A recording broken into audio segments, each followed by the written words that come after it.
So one of the things that's really interesting about the Bible is how much it's like a mirror that convicts us and shows us things about ourselves. I think it's amazing how many things we read in the scriptures.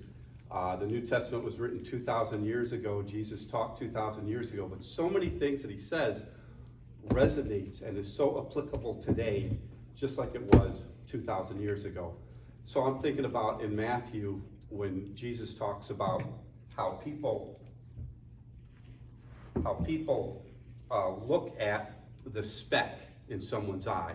They see this little sin that someone else is, it drives them crazy, and all they could think about is removing that from their brother's eye. And Jesus said, the problem with that is you're busy looking for this little sin in someone else's eye, but the whole time you've got this giant log in your own eye. And Jesus said, first, remove the log from your eye, and you'll see clearly to remove the speck from your brother's eye. So anyway, we have 3 ropes here, a small rope, a medium rope, and a large rope. And some people look at sin that way. Some people think that there's small sin, medium sin, and large sin. And really, there's a difference. There's a difference between lying and murdering. But from the standpoint of attaining heaven, there's a sense in which we're really all in the same boat.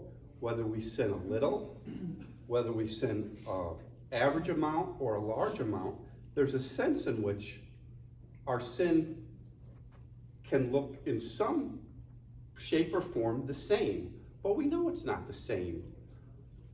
If I put all the ends together, it kind of looks the same except for the middle. So the only way we're going to get these ropes to look the same is we got to make the middle go away.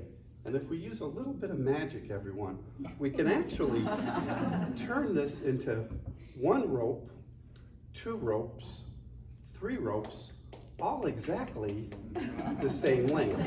But this is a good trick, but it's not a perfect explanation of sin, because we know, again, there's a difference between a murderer and a liar. There really is such a thing as a small amount of sin, a medium amount of sin, and a large amount of sin. So